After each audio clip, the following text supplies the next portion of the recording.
নমস্কার বন্ধুরা, আমি সায়নী, আমি প্রমূর্তর মাম্মা। আজ আপনি নিয়ে এসেছি আপনাদের সামনে একটা খুব প্রয়োজনীয় টিফিন রেসিপি।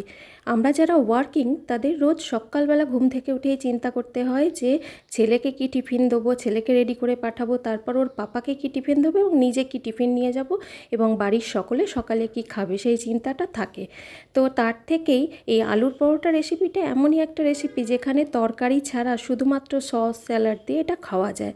তো তার জন্য আমি 3টি বড় সাইজের আলু সিদ্ধ করে নিয়েছি এবং তার মধ্যে ভাজা মশলা মিশিয়ে নিয়েছি। ভাজা মশলার মধ্যে আগের দিনই আপনাদের বলেছিলাম যে রেসিপিতে কি কি দিয়েছি। সেই ভাজা মশলার রেসিপিটা একটু দেখে নেবেন আমার আগের ভিডিওতে। তো সেই ভাজা মশলা লবণ দিয়ে আমি আলুটাকে মেখে নিয়েছি। তারপর ময়দা মাখার রেসিপিও আগের ভিডিওতে আমি বলে দিয়েছিলাম, সেখান থেকে ময়দা মাখার রেসিপিটাও দেখে নেবেন যে আলুর পরোটা কড়াইশুঁটির কচুরির জন্য কিভাবে ময়দা মাখতে হয়।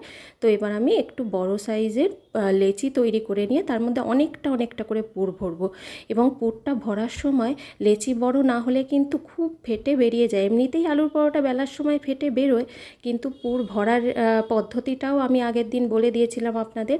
আজকেও আমি আবার দেখিয়ে দিচ্ছি।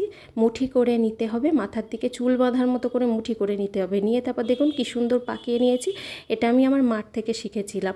মা কড়াইশুঁটির কচুরি বানানোর সময় এইভাবে করে, আলুর পরোটার সময় এইভাবে করে এবং তার থেকেই আমি শিখেছি।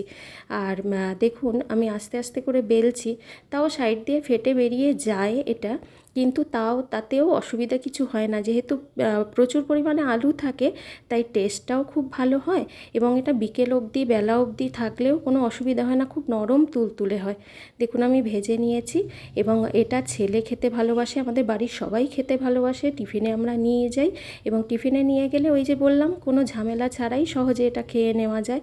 তো আলুর পরোটা মুচমুচে করে ভেজে নিয়ে তারপর আমরা গরম গরম খেলে তার তো স্বাদ একটা আলাদাই, কিন্তু টিফিনেও এটা খুব ভালোভাবে যায়। বন্ধুরা সবাই ভালো থাকবেন। আলুর পরোটার রেসিপিটা আপনারা নিশ্চয়ই ট্রাই করে দেখবেন, প্রত্যেকের বাড়িতেই হয় হয়তো, আমি তাও আমার মতো করে বললাম। Thanks for watching, follow us, like, share and comment, subscribe our channel and press